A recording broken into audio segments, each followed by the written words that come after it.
전대인의 뉴스를 책임져 드립니다. 꼭 알아야 할 뉴스를 쉽고 정확하게 전달해주는 방송, 황서연의 스포트라이트 지금 시작합니다.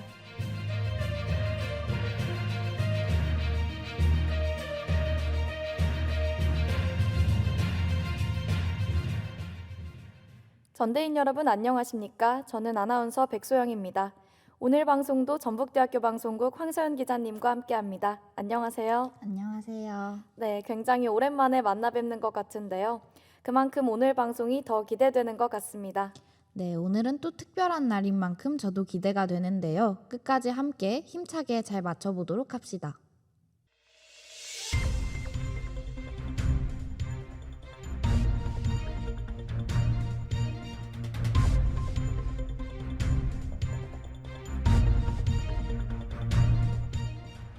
이번 주의 헤드라인 뉴스로 1부를 시작합니다.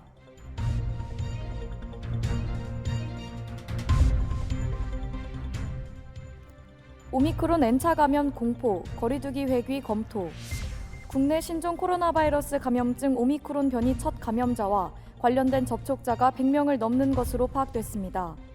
이들을 통한 지역사회 N차 전파 우려가 확산되고 있습니다. 정부는 지역사회 코로나19 유행 차단을 위해 사회적 거리두기 4단계에 준하는 조치를 검토하는 중입니다. 정부는 단계적 일상 회복을 멈추고 과거 거리두기 4단계 수준으로 돌아가는 방안을 검토하는 것으로 알려졌습니다. 수도권의 사적 모임 규모 축소, 식당, 카페 미접종자 인원 축소 등의 조치가 거론되고 있습니다. 손영래 중앙사고수습본부 사회전략반장은 일상회복지원위원회 분과별 의견을 수렴하고 정부 내에서도 부처 지방자치단체 간 협의에 착수했다며 3일 중앙재난안전대책본부 회의에서 결정해서 발표하는 것이 목표라고 말했습니다. 세계일보 이진경, 이도영, 강승훈 기자의 기사였습니다.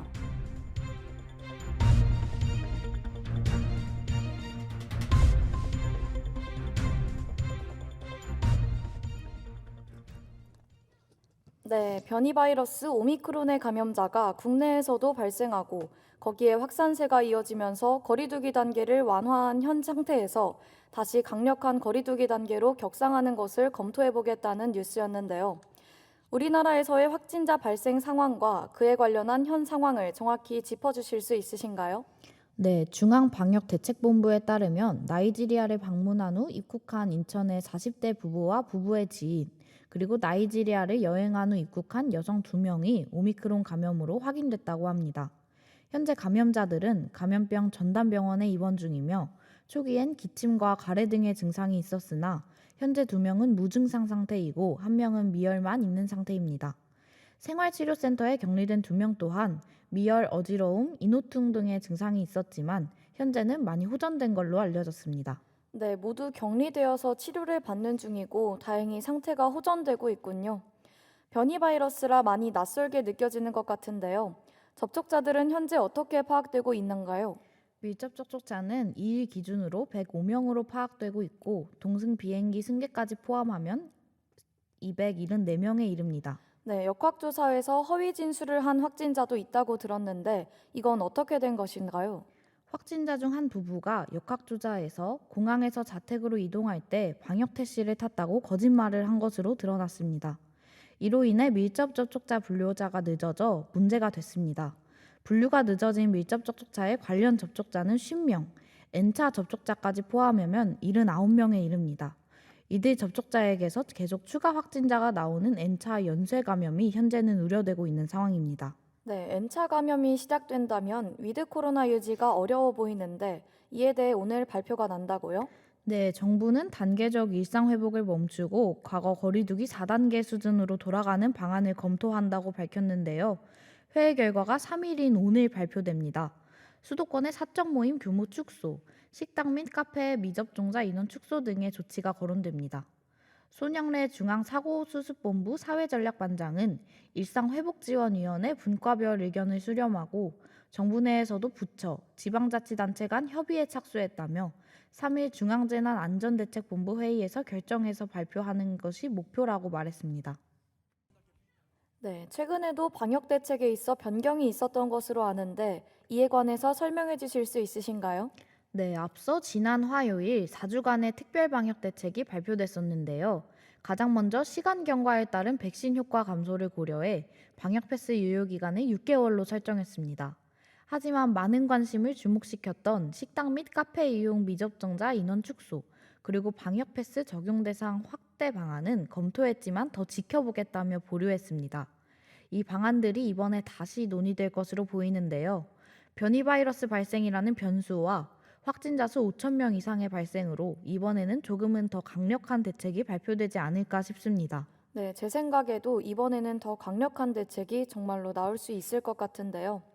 4단계에 준하는 조치를 검토하고 있다고 했는데, 그럼 현재 시행되고 있는 위드 코로나와 고려되고 있는 조치인 거리두기 4단계 조치를 비교해 주실 수 있으신가요? 가장 큰 차이점은 사적 모임 제한 인원수입니다. 식당 및 카페만 미접종자 최대 4명인 조건으로 수도권은 10명, 비수도권은 12명까지 인원 구성이 가능합니다. 하지만 거리두기 4단계 기준으로는 18시 이전 4명, 이후는 2명으로 제한됩니다. 네, 이야기를 들으니 4단계였던 시절이 생각나네요. 사실 얼마 전인데 되게 옛날 이야기 같아요. 아무래도 벌써 위드 코로나가 많이 익숙해진 것 같습니다. 네, 이 시점에서는 강력한 수준의 대책을 발표하기가 쉽지만은 않을 것 같습니다. 어느 정도의 확진자 수를 감수할 것을 예정으로 기획된 위드 코로나와 갑자기 발생한 변이 바이러스의 확산으로 고민이 깊어질 것으로 보이는데요. 정부가 어떤 리스크를 안고 가는 것을 선택할지 궁금해지는 것 같습니다. 오늘 오후 중으로는 발표가 될 예정이니 하고 여러분도 관심을 두고 상황을 지켜보시면 좋을 것 같습니다.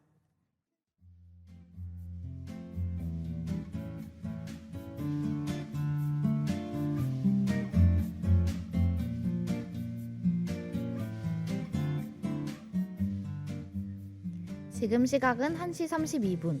여러분은 전북대학교 학우들의 뉴스 소식을 책임지는 황서연의 스포트라이트를 함께하고 계십니다. 오늘의 2부는 조금 특별하게 진행될 예정입니다. 그럼 노래 한 곡 듣고 와서 2부를 본격적으로 시작해 보도록 하겠습니다.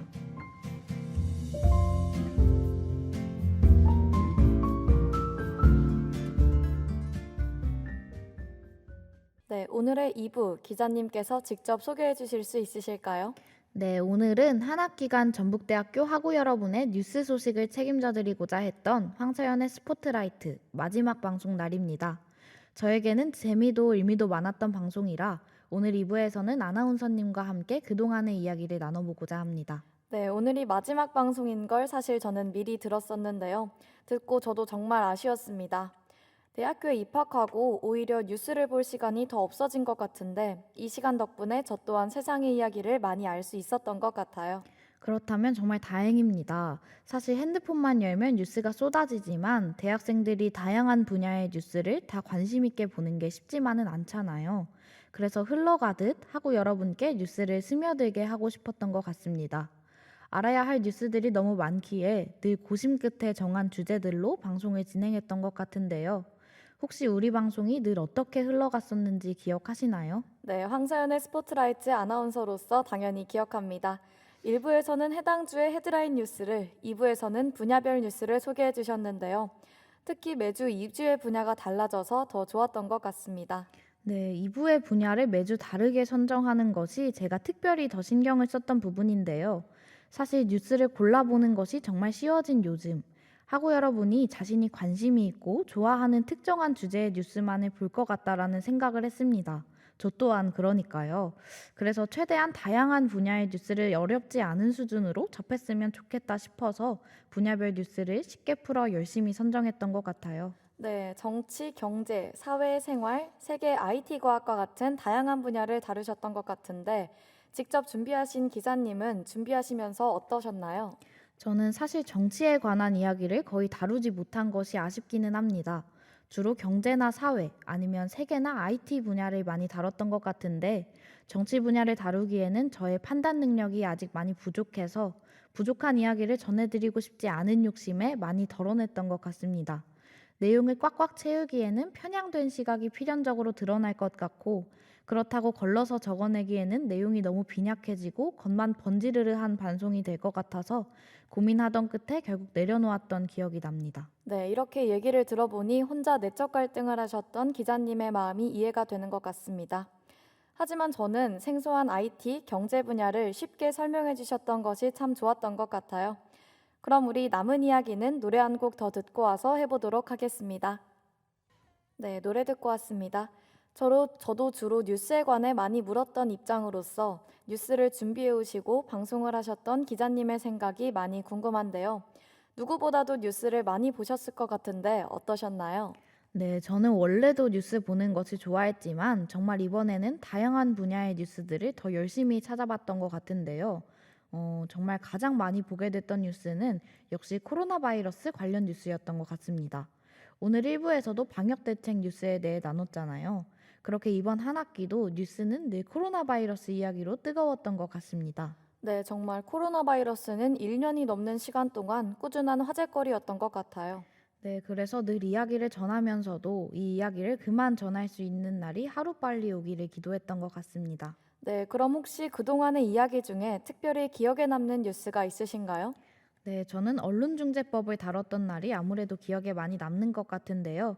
평소에 관심이 많았던 일이고 하고 여러분에게 꼭 소개하고 싶었던 사안이었기 때문에 준비하는 과정도 방송하는 과정도 가장 즐거웠고 아직까지도 잊혀지지 않는 것 같습니다. 네, 그 방송은 뉴스를 소개하는 것에서만 멈추지 않고 조금 더 나아가서 여러 시각을 제시하며 건강한 언론을 함께 고민했던 시간이라 저도 정말 많이 기억에 남는 것 같습니다.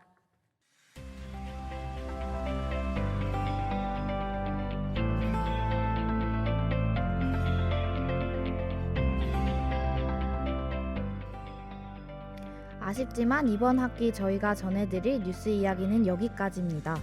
저희 UBS는 더 풍성하고 다양한 이야기를 준비해 다음 학기 이 자리로 다시 돌아오도록 하겠습니다. 저에게는 오늘 방송이 제작자로서 마지막으로 참여하게 된 오디오 방송인데요. 1학년 2학기 때에는 여러분에게 학교의 소식을, 2학년 1학기에는 세계의 소식을, 그리고 이번 2학년 2학기 때에는 세상의 소식을 전하고자 방송을 진행했던 것 같습니다. 하고 여러분에게 늘 도움이 되는 방송을 하고 싶었던 저의 욕심이 조금이나마 현실로 이루어졌길 기대해봅니다. 앞으로도 여러분에게 꼭 들려드려야 할 소식을 전하고 또 여러분의 목소리를 위해 열심히 일하는 것을 멈추지 않겠습니다. 저의 방송에 함께 해주셔서 정말 감사했습니다. 지금까지 진행의 백소영, 연출의 김예진, 기술의 조민주, 모니터의 김채민, 그리고 제작을 맡은 진행의 저는 전북대학교 방송국 황세영 기자였습니다. 감사합니다. 감사합니다.